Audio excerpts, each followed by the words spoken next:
Hello and welcome to the United Stand. Manchester United have beaten Manchester City 2-0 in Houston on the US tour, and confidence is certainly growing with Manchester United at the moment, and there are positives to be had.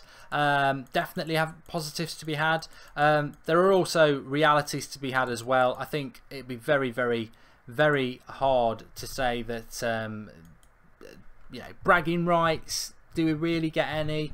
But we'll talk about that in a minute. I want to start with the positives. And the big positives I want to start off with is the finishing from both Marcus Rashford and Lukaku. Both goals coming in the first half, both very close together. But let's start off with Lukaku.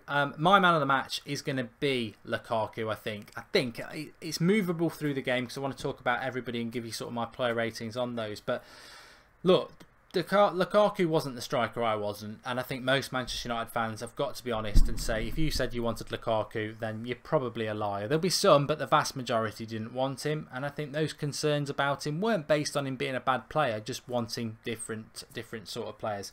But when I look at it, and I said it on the watch along as well, when you look at Lukaku, what he brings to the team is very similar to Zlatan in many ways in relation to the way he occupies the centre-backs, the way he's strong, and he is a threat in the air. But the one thing he's got over Zlatan, and he's not as good as Zlatan. Zlatan's one of the world's best strikers over the last 2 decades. But what he does have that Zlatan can't give us, and we saw it at Old Trafford a couple of times last season, at least, where teams just know the ball over the top, Zlatan's not got the pace to hurt them, so they play a high line and it pressed us and it gave us less space. What I've seen from Lukaku already in 2 games is the space that he affords us between the midfield and the attackers that Mkhitaryan dropped into today and against LA Galaxy and made us very successful with. And also he then scores the game. If they try to push a little bit, he's got that, especially with people like Pogba and Herrera who can put a ball in behind the back four. Lukaku can spin and he's away. And he's away from company today and the other centre-back. It gets there before the keeper and the finish is superb. So massive positive of what we get with Lukaku. Yes, he gives us the strength. Yes, he gives us the hold-up play. Yes, he gives us the ability in the air. But he also does things off the ball. The ball over the top, he gets on the end of it. He's got the pace to hurt teams like that, which is a great thing. But also, he gives us space between the midfield and the attack because he's pushing the centre-backs back. And Mkhitaryan benefited from that today, and hopefully United will as well. Rashford's finish was brilliant. That's exactly feeds in perfectly because Lukaku didn't score the second goal, but because he's occupying the centre-backs, he's creating that space between the midfield and Lukaku. Mkhitaryan picked it up quite a lot in the first half, running at the back four of City, and that's what happened with the second goal. Mkhitaryan gets it, feeds it to Rashford, one little touch to get it out of his feet, and a lovely low finish, making 3 really good finishes in a week from Rashford. He has put the hard yards in over the summer. It's physically obvious he's bulked up a bit, but he's clearly been working on his finishing as well, which is another positive for United. So confidence is growing with our 2 strikers, Rashford and Lukaku, and that's really good. In relation to the game itself, it was pretty much a first half game. The second half game, as it can do with exhibitions and friendlies, can be a bit of a wind down. That was Manchester City. I've got to the result doesn't matter to me that much. Doesn't mean we're going to win the league. Doesn't mean that we won't finish 6th. We don't really learn anything about our league position from pre-season games.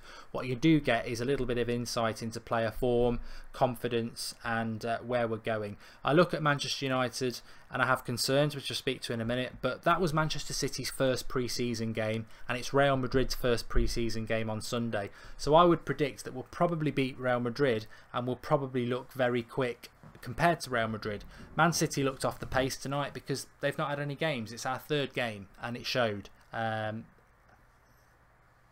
to the extent that we dominated. There was still, City still made a game of it, but I think it helped us that we're a little bit further on, and I think even Mourinho would admit that, and certainly Guardiola will be aware of it. So I don't think there's a world of difference anyway. I think even if City had that fitness, I don't think they would have, thrashed us or anything like that. I think United's first 11 is a challenging 11. I think that the issue around the transfers, just to quickly touch on that, is not about the quality. We've got quality in the team, but over a 60-game season, have we got depth? If Pogba gets injured, if Herrera gets injured, Lukaku or Rashford get injured, what is the depth? I looked at the bench today, and in an attacking sense, we had Martial and we had Pereira.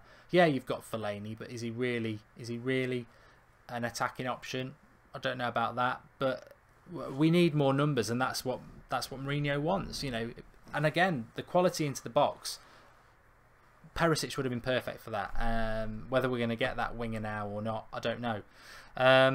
Google makes a good point. He says false results. We weren't and aren't better. It was just fitter at this stage. Well, you know what? The finishing was good from Manchester United, but I do totally agree about the fitness levels. That is always going to be important. I've already said I don't take massive note of the result, and I don't think many Manchester United fans do. I think we're all clever enough to realise that. But let's have a look at the player performances. I mean, De Gea was tested. He did quite well. Valencia, Lindelof, Smalling had a good first half. He played very well, actually. Blind looked better. He looked a bit rusty last week.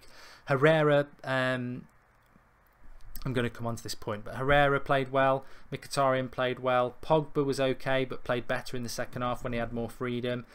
Lingard, okay, but again, he just always wants to play the safe 5-yard pass backwards instead of actually going and doing what he should be doing. I mean, Pereira came on as for Lingard in the second half, and in a short cameo did more than Lingard did in the whole game in relation to looking to put crosses in the box, looking to, you know, go on the offensive. Lingard doesn't commit to that enough. Rashford played very well, always a threat whether he was on the left or the right, and got his goal. And Lukaku, good first half, nearly killed the post and the crossbar, whacked it against there with a good finish in the first half, and didn't quite go in. But Lukaku looks a threat, and his confidence is growing with the goals that he's scoring, so that's really, really positive.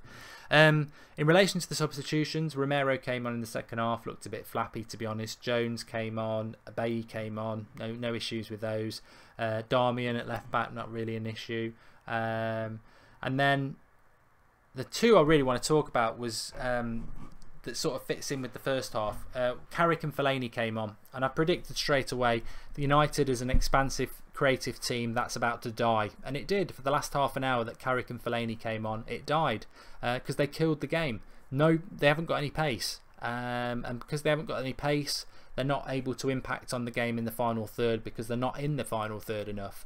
It's a big problem for United. It's why I don't want us to sign Matic, because when I looked at the team in the first half, and what we saw from United in the first half was an attacking, how many would it be? 4, 6 of Mkhitaryan, Lukaku, Pogba, Herrera, Lingard and Rashford. And whatever you say about Lingard, at least he has a little bit of movement, a little bit of speed. And everybody in that front six had it. And we were a threat to City. We kept getting in that line between the midfield and the attack with Mkhitaryan or Rashford or Lingard.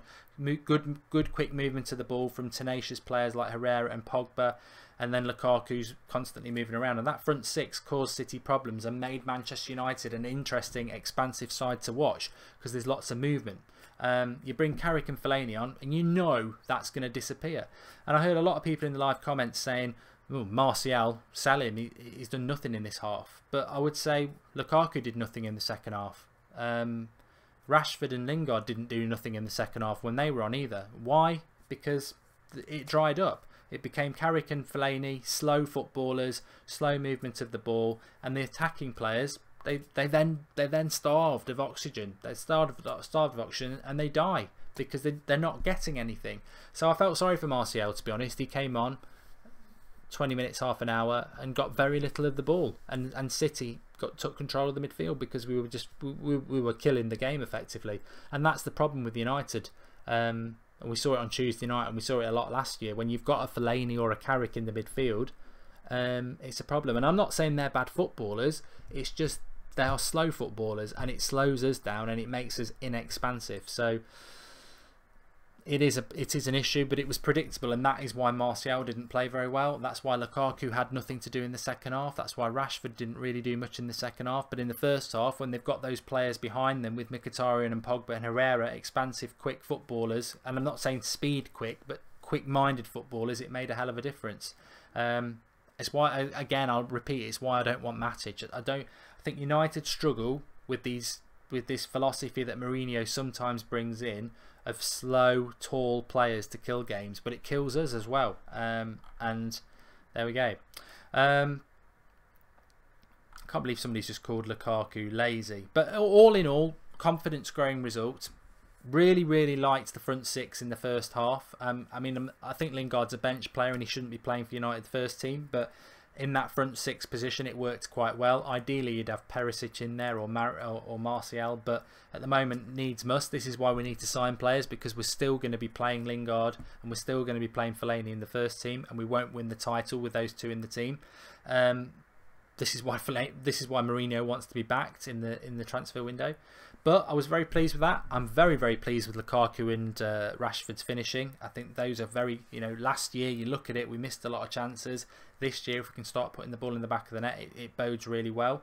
So yeah, all in all, very good. I still think, in conclusion, I probably would go with Lukaku man of the match. I think that finish from that angle with two centre backs running back was a really top quality finish. I think a few people pushed. I don't think anybody was an excellent standout player. I think there was a lot of good performances, but I don't think there was the total everybody would go he was man of the match. I thought Herrera played well as well. He would have pushed Lukaku. I thought Mkhitaryan played well. I thought Rashford played well as well. Defensively, we weren't really tested. I'd say Smalling was probably the pick of the defenders, and De Gea made a good few saves without making a world-class save. But so yeah, I think you'd be hard pressed to be going outside of Rashford, Lukaku, Mkhitaryan or Herrera as your man of the match, but maybe you would. Thanks everyone for watching. If you watched the watch along, big up to you lot. Hardcore United stand, 3 AM watching a game. Really enjoyed that. Drop a like on the video please, support the channel, get involved. Really good. I'm not too sure whether I'm going to do my transfer video on the walk to work this morning. I'll have a look if there's any transfer news worth reacting to. I might do. If not, be live tonight at 8 o'clock. We are launching the Fantasy Football League, the United Stand one. It's going to be really good fun. We've got some really good prizes for that. And also, if you were watching the watch along, you'll know that we've agreed to a little thing with a game I've been playing the last couple of weeks called Spot or Cash, which is basically, it's a spot the ball game where you can enter for a couple of quid and win 10 grand by predicting where the ball is, which is great. And do click the link and get involved in that. But the really good thing that I really am enjoying is the free games they've got on there, where you can go head to head. It's like a penalty shootout, and you're head to head with somebody, and you mark where you think the ball is, they mark where you think the ball is, and the person who's closer gets the point. Then you go to the next round. You can play me on it, you can play everybody on it. This is why I approached them and asked, could we sort of do a little bit of a work together on it, because if you sign up on it, I'm called United Stand, UTD Stand. I'm going to go on it now, so get yourself signed up, and I'll play a couple of games against people. But I think we've got a great community, and it's a good little thing where we can just have a bit of fun and have a bit of a laugh. And I think there is the possibility that we might be able to create a tournament as well, and have some prizes for that. But yeah, links in the video description. I'll be over there for the next 20 minutes if people want to have a game against me. United Stand, UTD Stand is my username. I'll put a link out on Twitter as well. But I'll be on there for the next 20 minutes if you want to have a game. So thanks everyone for watching. Feeling positive about United. Not going to fall into the trap of we beat City, we're going to win the league. The results are irrelevant, and our fitness is ahead of City. But that doesn't mean we shouldn't take the confidence, the positives from the confidence finishing from Lukaku and Rashford. What Lukaku's bringing to the team when we want to play expansive football. He brings a lot of space for the player playing in behind him. And that six in the first half, I liked it because there was no slow players, there was no Carrick, there was no Fellaini, and I think that's the way United have got to play. But if we sign Matic, we know that's not going to happen. Thanks everyone for watching. I'll speak to you all very soon, and I'm going to pop over and have a few games of that if anyone wants, and if not, get yourself some sleep. I'm not off to work yet, Mogwal, not quite off to work yet, but have a bit of breakfast and be back later on. Thanks for watching.